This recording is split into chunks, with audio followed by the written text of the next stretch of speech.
السلام علیکم ورحمۃ اللہ تعالی وبرکاتہ۔ ایک محترم بھائی نے دو سوال کیے ہیں۔ ایک سوال یہ ہے کہ کیا گھر میں جمعۃ المبارک کے دن ظہر کی نماز کی جماعت کروا سکتے ہیں؟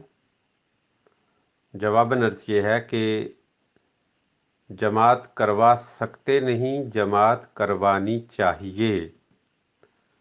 گھر میں اذان بھی دیں، اذان کے بعد سنتیں ادا کریں، سنتوں کے بعد تکبیر کہی جائے، تکبیر کے بعد جماعت کروائی جائے۔ جماعت کروانی جائز نہیں، جماعت کروانی بہتر ہے۔ جماعت سے نماز پڑھنے کا ثواب زیادہ ہے۔ اور دوسرا سوال یہ ہے کہ جمعۃ المبارک تو پڑھانے کے لیے کسی ایکسپرٹ کی ضرورت ہے۔ میرے بھائی، ہرگز ایکسپرٹ کی ضرورت نہیں۔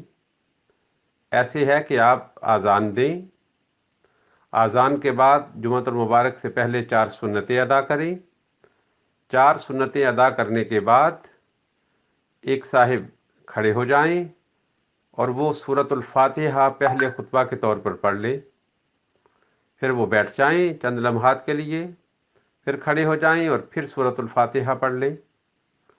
یہ دونوں خطبے ہو جائیں گے اس کے، اور اس کے بعد وہ 2 رکعتوں کی جماعت کروا لیں۔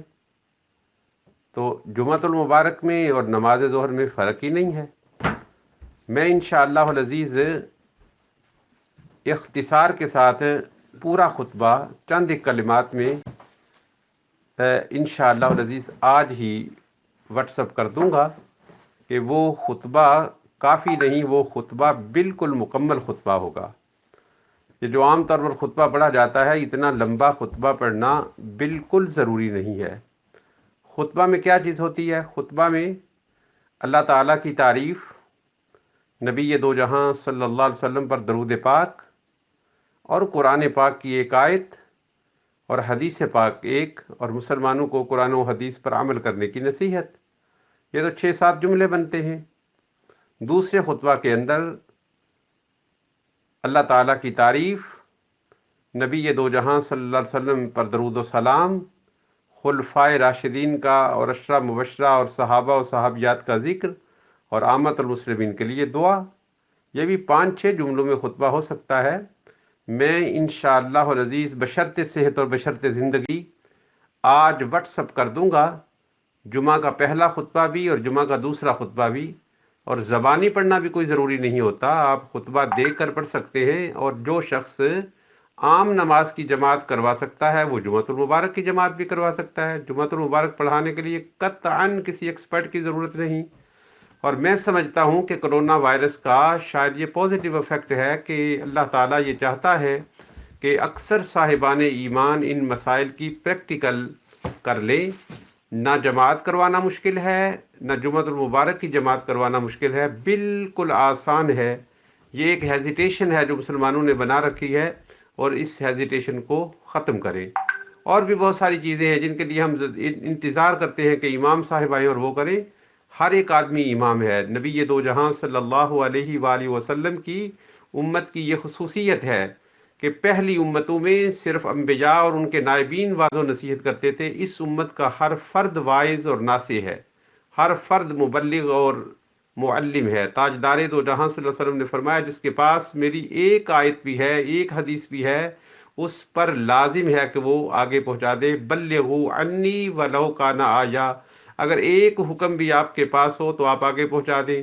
اور کنتم خیر امت اخرجت للناس تأمرون بالمعروف وتنہون عن المنکر، تم بہترین امت ہو، اور امت بہترین اس لیے ہو کہ تم میں سے ہر فرد نیکی کا حکم دیتا ہے اور برائی سے روکتا ہے۔